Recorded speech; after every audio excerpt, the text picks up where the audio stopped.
우리들은 최저 수입료다, 아니면은 굉장히 장기간 분할할 수 있게 해준다, 뭐 이런 식인데, 최저 수입료다라는 게 문제가 되죠. 수입료가 점점 경쟁이 격화되면서 어떻게든 한 건이라도 수임을 하려고 수입료를 낮추는 경우가 있어요. 대부분은 신생사무실입니다. 신생사무실은 사건을 하고 싶기 때문에. 그런데 이 수입료를 낮출 수 있는 이유는 뭐냐? 그래요.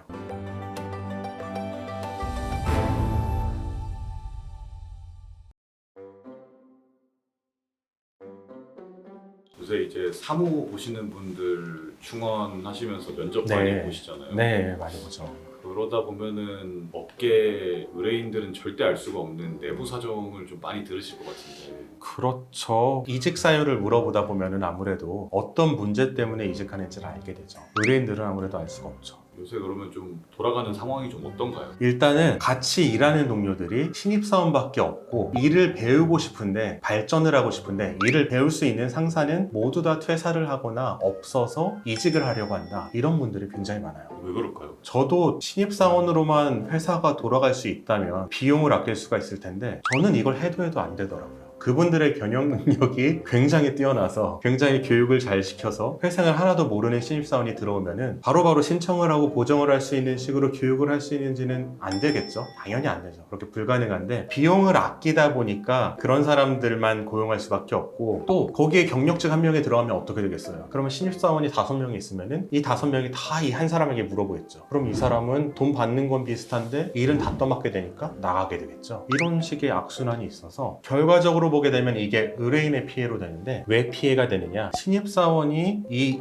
일을 제대로 못한다, 이것도 있지만 신입사원이 이 일을 하다가 퇴사하게 되는 경우가 많아요. 그럼 다른 신입사원이 들어와서 인수인계를 하게 되고, 이러다 보면은 사건이 끝도 없이 길어지는 거죠. 우리가 지금 회생 개시가 늦어진다고 해도 그래도 1년 안에는 개시가 나오는 게 일반적인데, 이 개시 결정이 2년, 3년 이렇게까지 정말 사건이 미루어지는 경우까지 발생하고 있어요. 굉장히 큰 문제죠. 그러면 왜 이렇게 필사적으로 좀 비용을 줄이려고 하는 건가요? 이것도 이유가 있는데, 영상을 보시는 분들이나 개인회생에 대해서 조금 검색을 해보신 분들은 알겠지만, 개인회생 하면은 광고하는 문구가 거의 같아요. 뭐 이걸 누가 보증해주는 기관도 없기 때문에 탕감률이 최대 몇 프로다, 이건 법에 정해져 있는 거고요. 그 다음에 우리들은 최저 수입료다, 아니면은 굉장히 장기간 분할할 수 있게 해준다, 뭐 이런 식인데, 최저 수입료다라는 게 문제가 되죠. 수입료가 점점 경쟁이 격화되면서 어떻게든 한 건이라도 수임을 하려고 수임료를 낮추는 경우가 있어요. 대부분은 신생사무실입니다. 신생사무실은 사건을 하고 싶기 때문에. 그런데 이 수임료를 낮출 수 있는 이유는 뭐냐? 감이 없어서 그래요. 사건을 쭉 진행을 해보면은 비용이 얼만큼 들어간다는 감이 있는데, 그런 감이 없이 일단 수임하면은 수임하는 상담 직원한테 인센티브 뭐 20% 줘, 뭐 이렇게 주는 걸로 나오게 되니까 그 뒤는 생각을 안 하는 거죠. 처리하는 거는 신입사원 뽑아서 처리하게 시키면 돼, 이렇게 얘기를 하는데, 실제로 사건을 진행하다 보면은 이 사건에 손이 많이 가는 경우가 있거든요. 정말 쉬운 사건은 그 적은 비용으로 처리할 수도 있지만, 많은 사건은 중간에 어려운 쟁점이 있고 많은 시간이 투입되고 신입사원으로 처리가 안 되는 경우도 있어요. 이런 경우에도 일단은 염가로 수임을 하다 보니까 직원은 비용을 그대로 유지시키기 위해서 저렴한 직원을 쓸 수밖에 없게 되는 악순환이 되는 거죠. 그러다가 어느 순간에 사무실은 없어지게 되고. 너무 당연하겠지만 네. 경쟁이 치열해졌으니까 네. 광고비를 너무 많이 써서 그렇지 않을까요? 맞아요. 여러분들이 네이버에서 개인회생만 검색해도 나오는 광고가 쪼르륵 있잖아요. 거기 클릭을 하면은 통계적으로 한 10사람 중에 1사람 정도가 문의를 합니다. 그리고 문의한 사람 중에 5사람 중에 1사람이 신청을 해요. 그럼 통계적으로 따져도 50명이 클릭을 하면은 1명이 사건을 맡기는 거죠. 내가 만약에 검색을 한 다음에 키워드 광고에서 1, 2, 3번한테 동시에 전화를 한다면은 이 50분의 1의 확률을 잡기 위해서 3곳이 경쟁을 하는 거죠. 근데 이 3곳의 광고비는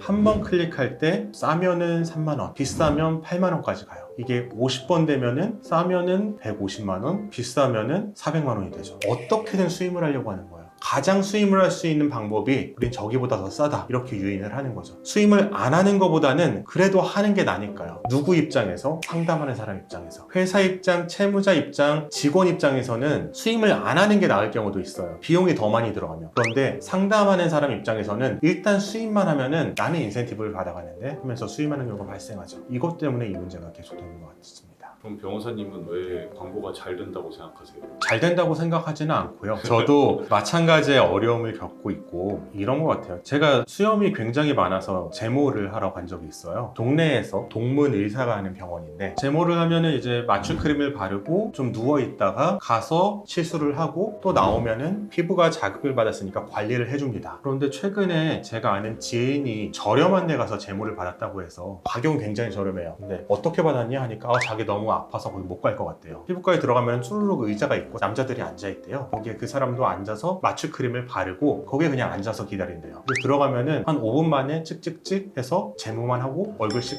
바로 나오는 거예요. 관리 없이. 그런 식으로 비용을 절감하는 거죠. 그래 여기는 싸지만 이런 단점이 있어 라는 것을 알고서 싼 곳을 결정하는 것. 그리고 여긴 비싸지만 여기 가면은 이런 서비스를 더 잘해줄 거야, 관리를 잘해줄 거야, 이런 것을 알고 선택을 해야 되는데, 그런데 이런 것 없이 우린 싼데 저기랑 다를 거 하나도 없다, 우리가 더 잘해준다, 이런 식으로 사람을 과장을 하거나 기망을 해서 사건을 수임하는 경우, 그런 경우에 채무자는 속은 기분이 들겠죠. 이거를 예방할 수 있는 유일한 방법은 너무 싼 곳은 그냥 안 가는 거예요. 너무 싼 곳은 다른 데가 이 가격에 하는 이유가 다 있는데 여기만 유난히 싸다? 그러면은 뭔가 문제가 있는 겁니다. 저는 그렇게 생각을 해요.